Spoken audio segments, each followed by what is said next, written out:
In my opening, I identified 3 principles. Schools must be safe, and where they're not safe enough, children must be given appropriate support to continue their education at home. And finally, that we cannot offer safety and support unless we recognise the impact COVID-19 has had and continues to have on clinically vulnerable children and families. They need status as a distinct group. So, safety, support, and status. After 4 weeks of hearings, there's ample evidence for the inquiry to make strong findings in all 3 respects. I'll start with safety. Making schools safe is the only way to solve, or at least reduce, the dilemma of whether to send children to school during a pandemic. This is not just a dilemma for authorities. There is good evidence that many schools can be made safer for clinically vulnerable children and those in clinically vulnerable families. In fact, for all children. It's very important not to fall into a false dichotomy. Susan Ackland-Hood, the former Department of Education Permanent Secretary, said, "Taking decisions about school closures in a pandemic, there are some things where the impact is so great it genuinely should be weighed up against the risk of mass fatality." But it's possible to focus on the bigger picture and still be flexible and compassionate enough to ensure that clinically vulnerable families are not left behind. And improving school safety is one of the only ways to reduce the sharpness of that dilemma in future. Because if a school is safer, then sending children to the school will do less damage to the R rate. How can we make schools safer? There's plenty of evidence now before the inquiry. Professor Catherine Noakes said the evidence base is all pointing in the same direction, that better ventilated environments provide a healthier environment for children and adults. They help you mitigate against disease. They help you mitigate against other respiratory conditions.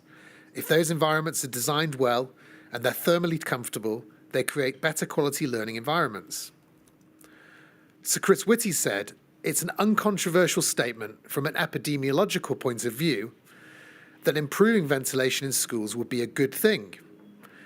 It would not just be for future pandemics of a respiratory sort like this one, but also for year-on-year flu and other respiratory infections which cause a lot of trouble in schools and lead individuals to not have their schooling." The second point is that ventilation works not just for clinically vulnerable children, but for everyone.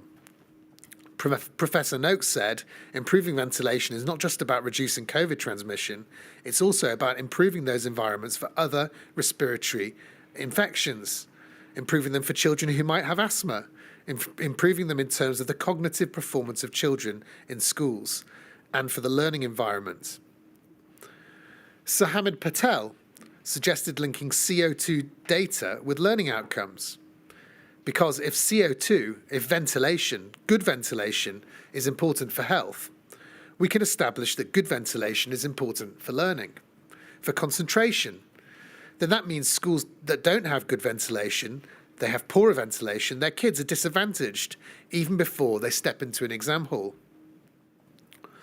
Despite all this evidence, there is a reluctance to recognise that clean air and ventilation in schools is important.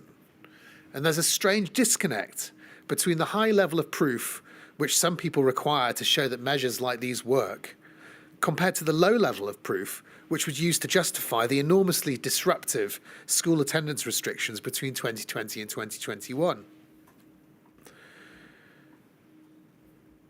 Dr. Shona Arora of the UK HSA was asked which protective measures in schools actually worked, and she said, "We probably don't know with huge certainty." And I don't quite make the same point that Mr. Friedman made about that being a justification for fewer restrictions. But I do say there is a strange disconnect in terms of what we expect from our data. There's often talk of waiting for the gold standard of evidence, that is, randomised controlled trials, to show that ventilation and air cleaners work, but that's never going to come. And that attitude was apparent in Module 3 too. It's simply the wrong approach. There'll never be that evidence in dynamic environments with many confounding factors. There is sufficient evidence and consensus now for the inquiry to recommend that clean air is prioritised in schools, and that work is done to change the culture of schools to ensure this happens. Clean air is just as important as healthy school lunches and safe playground equipment. Clean air needs an evangelist like Jamie Oliver was for good school lunches. Chair, we ask you to be that evangelist. This could end up being the most important thing the inquiry recommends for public health. Second point is on support. Sir Hamid Patel said that families often faced a moral and emotional dilemma. Do you protect your loved ones? Do you comply with attendance rules? And it also places schools in a policy vacuum, expected to enforce attendance while managing real trauma. Mark Drayford said yesterday that if you talk to children at the time, they did not have a view that somehow their rights were being subjugated to the rights of other people. They talked to you all the time about their fear for their grandparents, a fear for their father who worked away, their fear for their sister who had an underlying health condition. This was, and for some, remains a genuine dilemma. There's been too much talk about fear and anxiety, as if worrying that COVID might kill you or your vulnerable relative is some kind of pathology, a mental health problem rather than an unaddressed risk to physical health. And this is why flexibility towards clinically vulnerable families is so important. How can it work in practice? Laura Wong, CVF's director, said this: flexibility could mean a number of different things. It might mean learning remotely, and it might mean hybrid learning. And by hybrid learning, I mean in class, to an extent, but maybe in an outdoor classroom. They have things like forest schools for younger children. There are many creative solutions. Sir Hamid Patel gave an important insight into what happened in the schools that he ran. He said some parents didn't feel reassured, so we took a risk assessment. We offered them online lessons. We carried on doing home visits, because those were intergenerational households, and many parents were clinically vulnerable. This local flexibility was in contrast to the overly punitive policy which many clinically vulnerable families reported was in place in England. Families who had entirely legitimate concerns were encouraged to off-roll their children, or fined or prosecuted. Gillian McCluskey, the inquiry's education expert, said it felt as though England, in this particular point, was emphasising a strict and punitive approach, whereas the other three nations weren't. They were talking about the need for understanding, support and flexibility. Boris Johnson emphasised the importance of momentum when children were returning to schools in September 2020. But the reality was that in the rush to get all children back to schools, clinically vulnerable families' legitimate concerns were minimised, and this was the wrong approach. My final point is about status. To properly understand how clinically vulnerable people were and continue to be affected in the education system, they must have status as a distinct group, so that they're included in decision-making, data collection, public reporting and funded research. Recognition should include making clinical vulnerability a protected characteristic in the Equality Act. There's a yawning gap in the data, and it needs to be filled. Professor Catherine Davis, the inquiry's early years expert, said, "We haven't really mentioned the clinically extremely vulnerable children, whether themselves or members of their family. Those children will have experienced much longer isolation, higher anxiety, and a lack of specific guidance.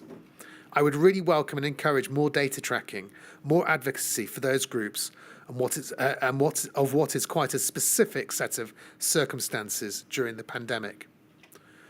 We ask that this is a recommendation in this module, but we will also be making submissions at the Module 10 preliminary hearing about how the inquiry can itself start to plug some of the gaps. In conclusion, there are no easy answers to the issues identified in this module. It can seem sometimes that there are less answers and more dilemmas.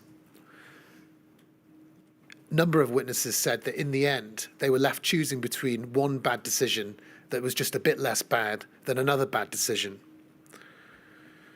But if you focus on safety, support and status, that would go a long way to protecting clinically vulnerable families now and in the future. Thank you. Thank you very much indeed, Mr. Wagner.